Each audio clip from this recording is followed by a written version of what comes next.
Nothing wrong with ego. Everybody has an ego.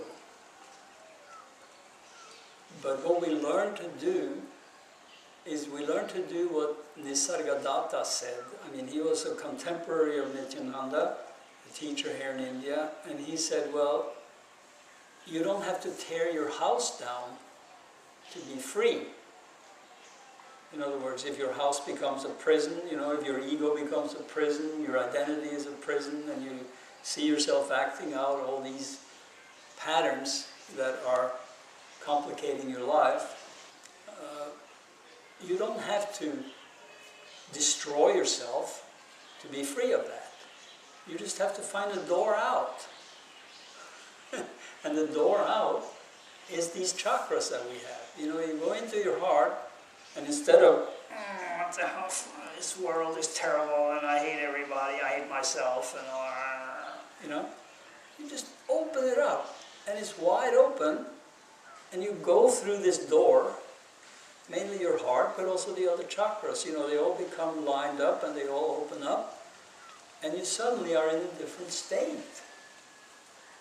You say, oh my God, I just am this deeper energy and stillness, and I can surrender myself into that, and it is so nourishing.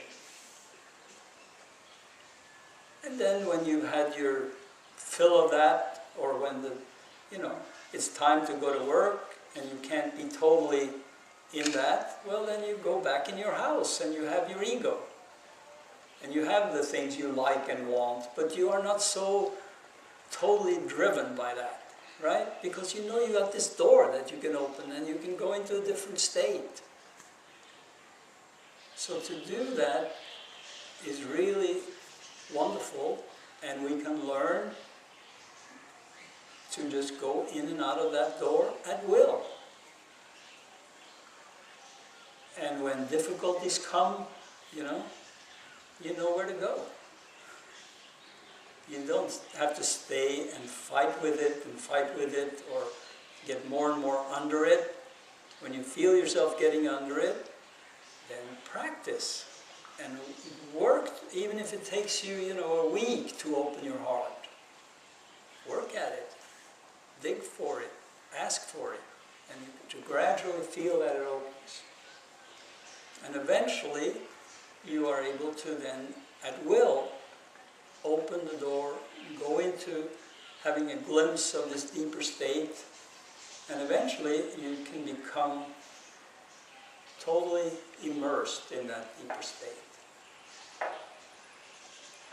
So that even when you are sitting in a difficult meeting at work, or having a difficult interaction with a partner, or anything, family, whatever, you can do that, and at the same time be able to be in that other state,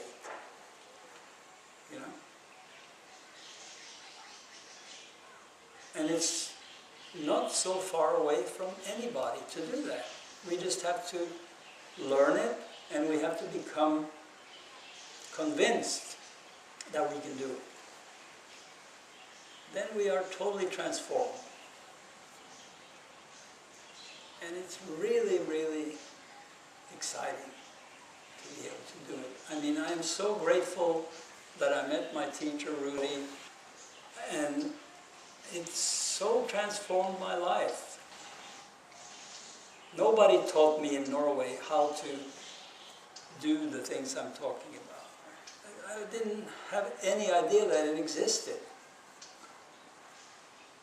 So to have somebody tell you that that possibility is there, and instructing you in some simple techniques for doing it, and guiding you a little bit as you go through the transformation, is really, really valuable. That doesn't mean you are supposed to camp, next, if you think of a teacher or a guide as a doorway, helping you to get more deeply into yourself. It's not a doorway that you're supposed to camp next to and decorate and worship, really, and get stuck by the door. You have to use it. And then, okay, you can be grateful. I'm very grateful to Rudy But I'm not trying to be like Rudy. I mean, he was different than I am. He had a different style, he had different things, but the essence is the same. And the point is that each of us should become the most